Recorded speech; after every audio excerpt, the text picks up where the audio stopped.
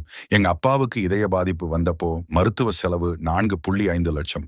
அதிர்ஷ்டவசமா மருத்துவ காப்பீடு இருந்துச்சு. முழு செலவும் மூடப்பட்டது. இல்லைன்னா எங்க குடும்பம் நிதி அளவில் நொறுங்கி இருக்கும். படி 13. இந்த 3 இரகசிய உத்திகளை பயன்படுத்துங்க. இதுதான் உண்மையான மாற்றத்தை உருவாக்கும். இப்போ நாம வர்றோம் மிக முக்கியமான 3 இரகசியங்களுக்கு.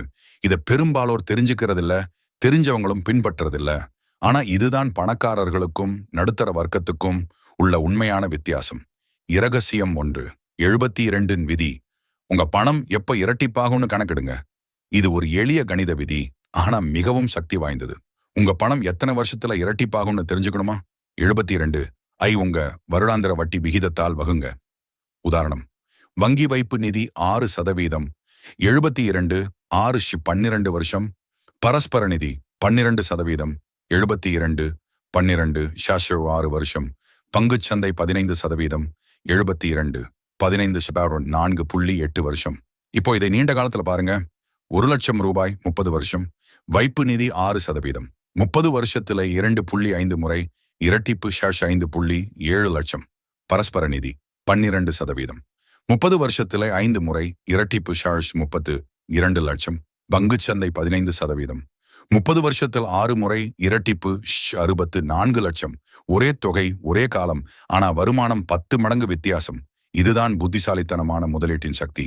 என் அனுபவம். 2018 நான் 2 லட்சம் ரூபாயை 2ஆ பிரிச்சேன். 1 லட்சம் வைப்பு நிதியில, 1 லட்சம் குறியீட்டு நிதியில். இப்போ 2024 6 வருஷம் கழிச்சு வைப்பு நிதி 1,42,000. குறியீட்டு நிதி 2,45,000. ஒரே காலம், வித்தியாசமான முடிவுகள். இரகசியம் 2. வட்டி மேல் வட்டியோட மாயம். இத புரிஞ்சவங்க பணக்காரர்கள்.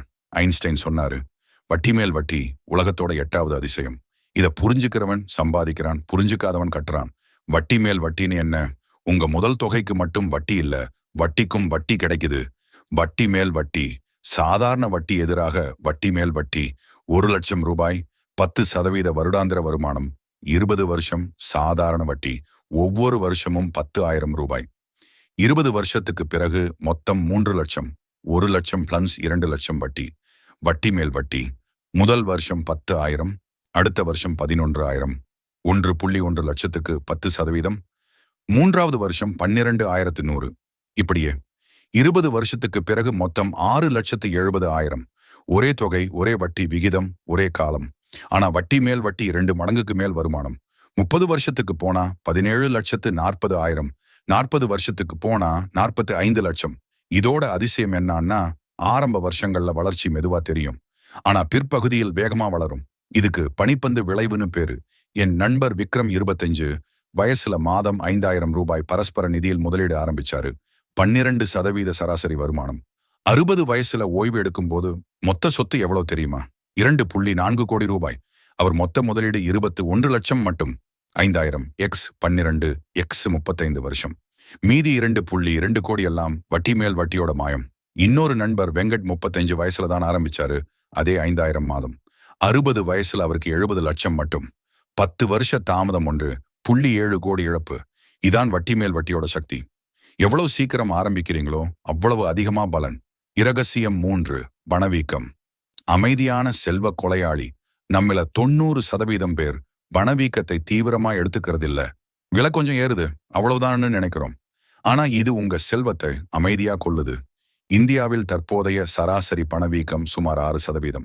அதாவது இன்னைக்கு 100 ரூபாய் மதிப்புள்ள பொருளுக்கு அடுத்த வருஷம் 106 ரூபாய் வேணும். இது ஒவ்வொரு வருஷமும் வட்டி மேல் வட்டி மாதிரி சேரும். 72 என் விதியை மீண்டும் பயன்படுத்தலாம்.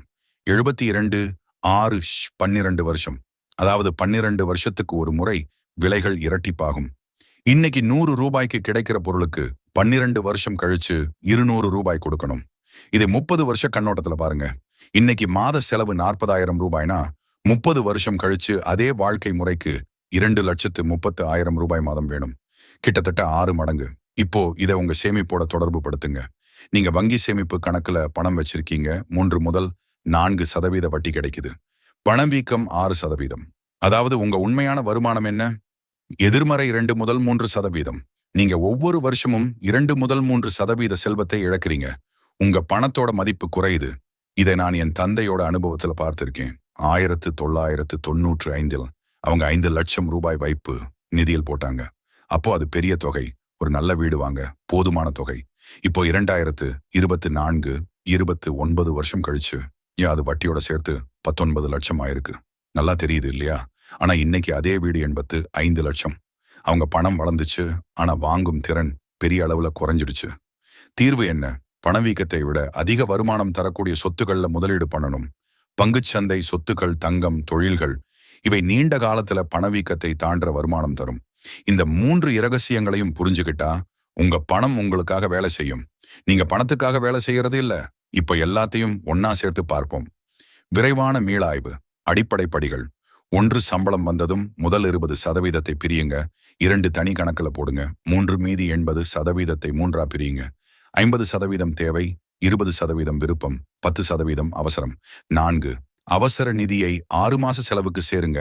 5. எல்லா கடன் அட்டைகளையும் அடையுங்க. மேம்பட்ட படிகள். 6. முதலீட்டை பல்வேறுபடுத்துங்க. 7. தானியங்கு முறை அமையுங்க. 8. கூடுதல் வருமானம் ஈட்டுங்க. 9. வரி சேமிப்பை திட்டமிடுங்க. 10. செலவுகளை கண்காணியுங்க. 11.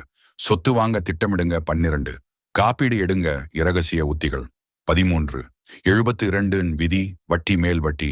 பணவீக்கம். இதை புரிஞ்சு பயன்படுத்துங்க. இதையெல்லாம் செயல்படுத்தினா என்ன நடக்கும்? ஒரு உதாரணம் பார்ப்போம். சம்பளம் 50,000 ரூபாய், வயது 28. மாதம் 10,000, முதலீடு 20%. வருஷத்துக்கு 1,20,000. 12% சராசரி வருமானத்துல 5 வருஷத்துல 8 லட்சம், 10 வருஷத்துல 23 லட்சம், 15 வருஷத்துல 50 லட்சம், 20 வருஷத்துல 99 லட்சம், 25 வருஷத்துல 1,88,000 கோடி. நீங்க 53 வயசுல கிட்டத்தட்ட 2 கோடி சொத்து. உங்க மொத்த முதலீடு 30 லட்சம் மட்டும். மீதி 1,58 கோடி வட்டி மேல் வட்டி. இப்போ உங்களுக்கான நடவடிக்கை திட்டம். அடுத்த சம்பள நாள் முதல் 24 மணி நேரம். 1. 20% உடனடியா தனி கணக்குக்கு மாத்துங்க. 2. தானியங்கு பரிமாற்றம் அமைங்க. அடுத்த மாதத்துக்கு 3. உங்க செலவுகளை கண்காணிக்க ஆரம்பிங்க. அடுத்த 7 நாள். 1. தனி சேமிப்பு கணக்கு, முதலீட்டு கணக்கு தொடங்குங்க. 2. பரஸ்பர நிதி தொடர், முதலீடு அமையுங்க. 3. உங்க கடன் அட்டை நிலுவைகளை பட்டியலிடுங்க. அடுத்த 30 நாள். 1. 3 பகுதி பட்ஜெட் அமலுக்கு கொண்டு வாருங்க. 2. தேவையில்லாத செலவுகளை அடையாளம் கண்டு நிறுத்துங்க. 3. கூடுதல் வருமான வாய்ப்புகளை தேடுங்க. இப்போ நான் உங்களுக்கு 2 புஸ்தகங்களை பரிந்துரைக்கிறேன். இந்த கருத்துக்களை இன்னும் ஆழமா புரிஞ்சுக்க. முதல் புத்தகம் பாபிலோனின் பணக்காரன், the richest man in Babylon, George S. Clason எழுதியது. இது பண்டைய பாபிலோனில நடக்கிற கதை வடிவத்துல எழுதப்பட்ட புஸ்தகம். ஆனா இதுல இருக்கிற நிதி ஞானம் காலத்தை கடந்தது.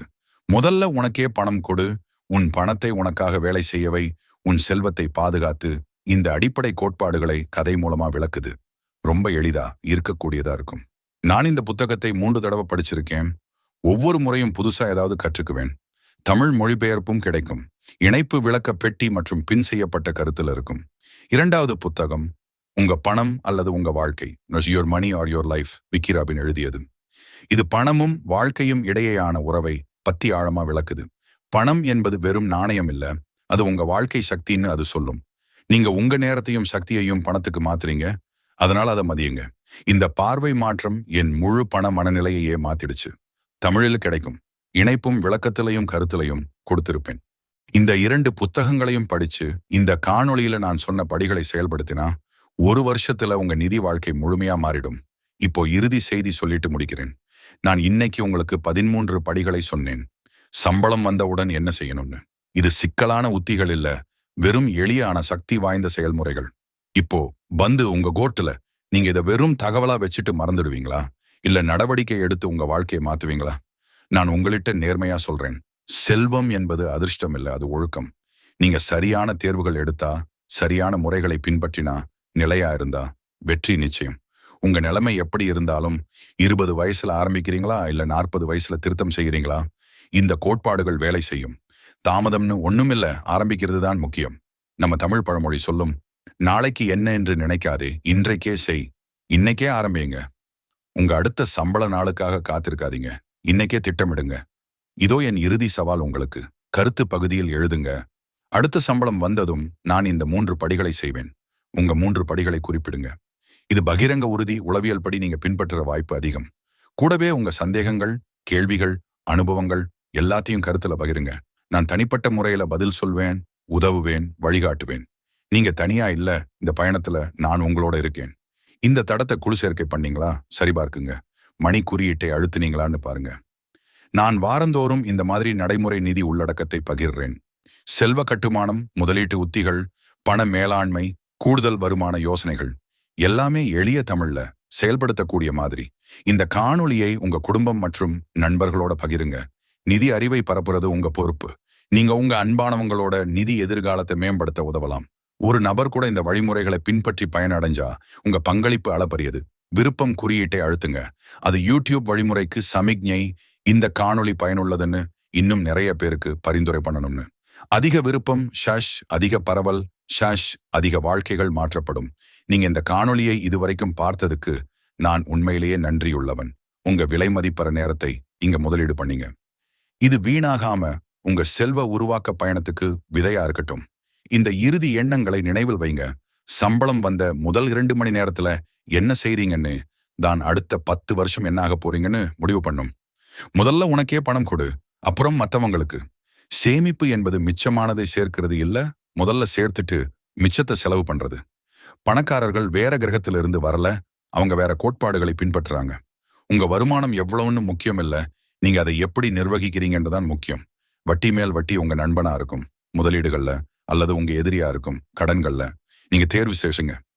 எவ்வளவு சீக்கிரம் ஆரம்பிக்கிறீங்களோ அவ்வளவு குறைவா முயற்சி, அவ்வளவு அதிகமா பலன். நான் உங்களை நம்புறேன், நீங்களும் உங்களை நம்புங்க. நிதி சுதந்திரம் அடையலாம், செல்வம் உருவாக்கலாம், கனவுகளை நனவாக்கலாம், சொந்த வீடு வாங்கலாம், பிள்ளைகளுக்கு சிறந்த கல்வி கொடுக்கலாம், கவலை இல்லாத ஓய்வு காலம் அனுபவிக்கலாம். உங்க பயணத்துல நான் உங்களோட மெய்நிகர் வழிகாட்டியா, ஆலோசகரா, துணையா இருக்க உறுதி அளிக்கிறேன். தொடர்ந்து பாருங்க, தொடர்ந்து கத்துங்க, தொடர்ந்து வளருங்க, தொடர்ந்து செல்வம் சேருங்க. உங்க செல்வ உருவாக்க பயணத்துக்கு எல்லா வாழ்த்துக்களும். நீங்க நிதி வளத்தை, பாதுகாப்பை, சுதந்திரத்தை, மகிழ்ச்சியை, நிம்மதியை அடைய வேண்டும். இன்னொரு முக்கியமான விஷயம், நீங்க இந்த வழிமுறைகளை பின்பற்ற ஆரம்பிச்சதும் உங்க முன்னேற்றத்தை என்னோட பகிருங்க. 3 மாசம் கழிச்சு திரும்பி வந்து கருத்தில் எழுதுங்க. நான் இந்த வழிமுறைகளை பின்பற்றினேன், இவ்வளவு சேமிச்சேன், இப்படி மாத்தம் வந்துச்சு. உங்க வெற்றி கதை இன்னொருத்தருக்கு ஊக்கமா இருக்கும். ஒவ்வொரு பெரிய பயணமும் ஒரு சிறிய படியோட தான் ஆரம்பிக்குது. உங்க முதல் படி அடுத்த சம்பள நாள் முதல் 20% பிரிக்கிறது, அவ்வளவுதான். அதுக்கு அப்புறம் ஒவ்வொரு மாசமும் கொஞ்சம் கொஞ்சமா மேம்படுத்துங்க. கூடுதல் படிகள் எடுங்க. நினைவில் வச்சுக்குங்க, பெரிய மரங்கள் ஒரே நாள்ல வளராது. சின்ன விதை, தினசரி பராமரிப்பு, பொறுமை, இதுதான் வேணும். உங்க செல்வமும் அப்படிதான். வாழ்க வளமுடன், செல்வம் பெருகட்டும், நிதி சுதந்திரம் உங்களுடையதாகட்டும். நன்றி. அமைதி.